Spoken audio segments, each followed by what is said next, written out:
So last night on Thursday Night Football, Dolphins quarterback Tua Tagovailoa suffered his 4th concussion since his final year of college. And with this being his 3rd concussion since the 2022 NFL season, prominent people in NFL circles are suggesting Tua should hang up the cleats at just 26 years of age. Well, as you'll find out in this video, Tua retiring may not be so simple. So let's talk about it right after.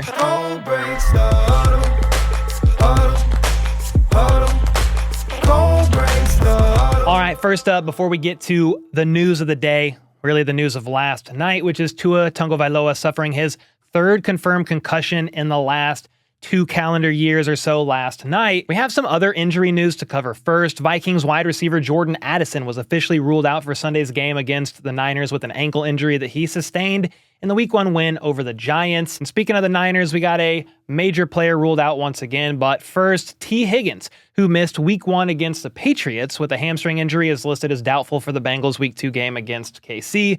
And usually a player being listed as doubtful on Friday more times than not means they are not playing. Then another receiver, Hollywood Brown, who suffered a sternoclavicular dislocation on the first play of the Chiefs' first preseason game against the Jags, was surprisingly placed on IR today. Initially after the injury, the timeline for his return was about 4 to 6 weeks, which was the case for Tyreek Hill and Danny Amendola, who were the last 2 receivers to have this same kind of injury. But there was a setback in Hollywood's recovery, discovered just recently via a MRI, and multiple specialists determined that surgery was going to be required. Otherwise, there would be a serious risk of injuring it even further.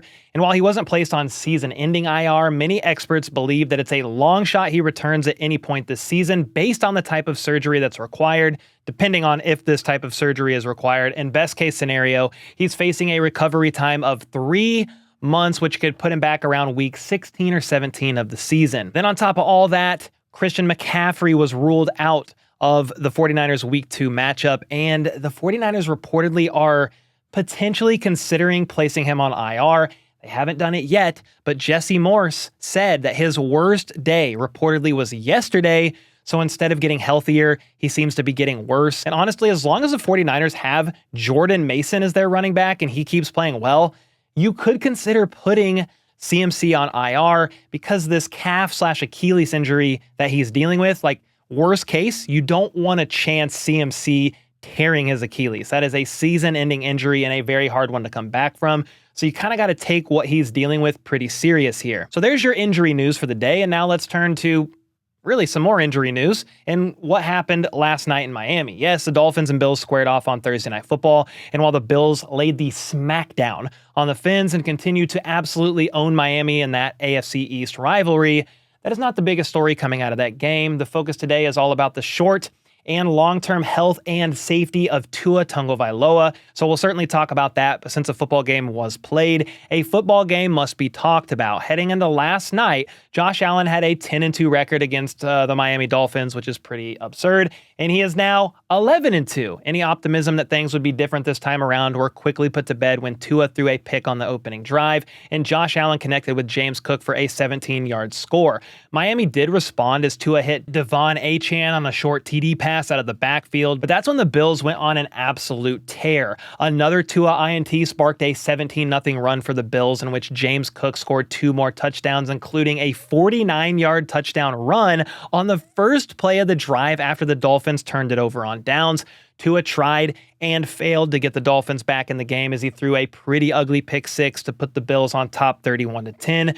The game was basically over at this point, but the Dolphins' next drive, when they were trying to get some steam going here, is unfortunately when this Tua injury occurred. He scrambled on 4th and short to pick up the first down and was met by safety Damar Hamlin, of all people, with Tua's head hitting Hamlin's chest with a lot of force, causing his neck to kind of snap awkwardly. And then Tua went down to the ground, and you could immediately tell he was not right. Fingers curled, showing signs of his body fencing, or however you word that. He stayed down on the ground then for a couple of minutes with players from both teams gathering around and taking a knee. Clearly, he had a concussion, and it was determined within 6 minutes of him getting into the locker room that he indeed had another one.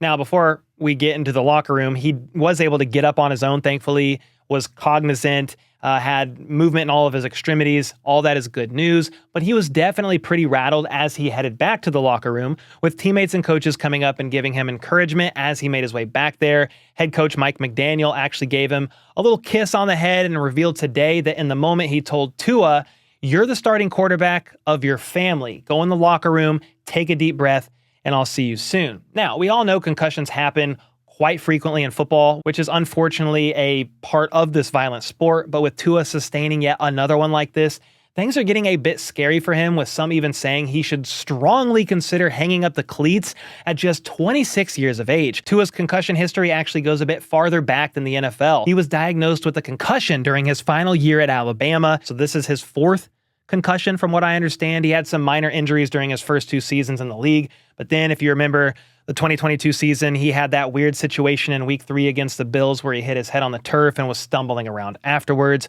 He was taken to the locker room with what was announced as a head injury, but he passed the locker room evaluation and returned to finish the game. Both Tua and the Dolphins claimed that him stumbling around was caused by a back injury, not a concussion. Then 4 days later, they played on Thursday Night Football against Cincinnati, and he drilled his head on the turf while being sacked, and it was pretty scary sight there. His fingers curled up and everything, similar to last night. He had to be carted off the field and was actually taken to a local hospital with a confirmed concussion.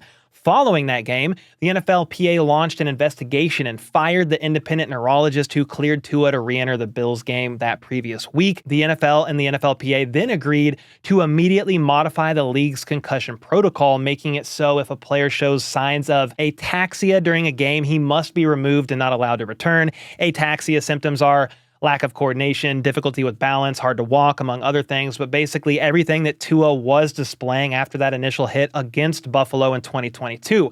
Now, fast forward to week 16 of that season, and Tua suffered yet another concussion against the Packers late in the second quarter. Believe it or not, he actually returned in the second half of that game and proceeded to throw 3 interceptions, looking nothing like himself, which is freaking insane he was allowed to return. It wasn't ruled a concussion until after the game, though, and Tua went on to miss the Dolphins' remaining 2 regular season games, as well as the wild card game against the Bills, with Skylar Thompson starting in his place.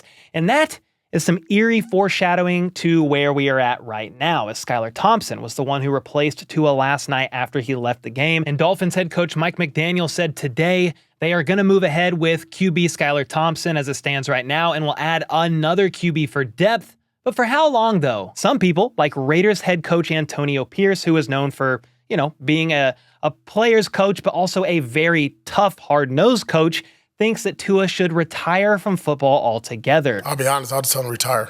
It's not worth it. I haven't witnessed anything like I've seen that's happened to him 3 times. Scary. He's going to live longer than he's going to play football. Take care of your family. I mean, I think he has a pretty good point here. Football is secondary right now, and I don't think anybody would blame Tua if he chose to hang it up after all he's been through the past couple of seasons. 3 seasons, technically. Or this is the 3rd season of all of the issues that have been going on with him and these concussions. And we could go down a rabbit hole looking at studies and different pieces of evidence that prove the correlation of multiple head injuries and long-term brain damage. But I think we all know this is serious. We also know that these guys are warriors, some of the most competitive people on the planet that have been playing this game since they were kids, and the idea of them being forced to retire prematurely is unthinkable, or at the very least, very painful. Take a look at Andrew Luck, for instance. He shockingly retired just 2 weeks prior to the start of the 2019 season to focus on his long-term health and well-being, and he was extremely emotional about it during his announcement speech. And I have a lot of respect for Mike McDaniel, who of course was asked by the media today if he thinks Tua should retire from football. And while he absolutely cares about Tua as a person, not just a player, he knows that it's ultimately Tua's decision at the end of the day. It would be so wrong of me to even sniff that subject. It probably is only fair that their career should be decided by them. I'm not saying it's easy, but I hope and pray that Tua, his family, and the Dolphins organization take a good amount of time to really consider his long-term health before rushing into any kind of decision here. This wouldn't be the first time he's had to do that either. Just last month during his interview with Dan Le Batard, the one that went viral for his comments about Vikings DC Brian Flores. Well, something that actually got buried in that interview was Tua saying he had considered retirement following that 2022 season after conversations with his family, and primarily his mom, who had urged him to reconsider his playing career. Well, he obviously made the decision to keep playing, and he spent that 2023 offseason bulking up and even training in a jiu-jitsu breakfall program to learn how to fall without hitting his head on the ground. And it seemed to pay off last year, at least. No concussions. He appeared in every game of the season, made it to the playoffs. Last offseason, though, he reverted a bit here. He lost 14 pounds in an attempt to be more mobile, and ironically, last night's concussion came on a play when he scrambled to pick up a first down. Now, let's say Tua does end up retiring. I don't know what's going to happen here, but let's say he does. What happens then? After all, he just signed a 4-year, $212 million deal with $167 million in guarantees this past offseason. Well, Michael Giannitti, he's the guy that runs Spotrac, he broke down a couple of different scenarios for us. If he's medically cleared to return to football but chooses to retire, he would then forego the remaining $124 million in guarantees of his deal. So I don't know that Tua's going to willingly hang it up, if I'm going to be honest. But if he's medically forced into retirement, he has a right to collect that $124 million. Then if Tua passes a physical next March, the Dolphins could release him and they would be on the hook for $50 million of his 2025 compensation. His 2026 compensation, which is $54 million, becomes fully guaranteed on March 14th. Then if he was a post-June 1st cut, he would have a dead cap of $83.6 million across 2025 and 2026. So there you go. A lot of potential scenarios out there, a bit complex. And basically things could get tricky for Tua and or the Dolphins, depending on how things play out here. But obviously the focus right now is not money. It's Tua's short and long-term health, and all of the rest of this stuff comes secondary. But what do you guys think? Should Tua call it quits and prioritize his health over everything? Or do you think he should make a return to the gridiron at some point, whether it's later this year or maybe next season? And if he does want to return, could the NFL consider somehow trying to stop him? I'm not sure if he passes a physical, how they could stop him, but let me know what you guys think about this either way in the comments down below. And with that, I'll see y'all next time.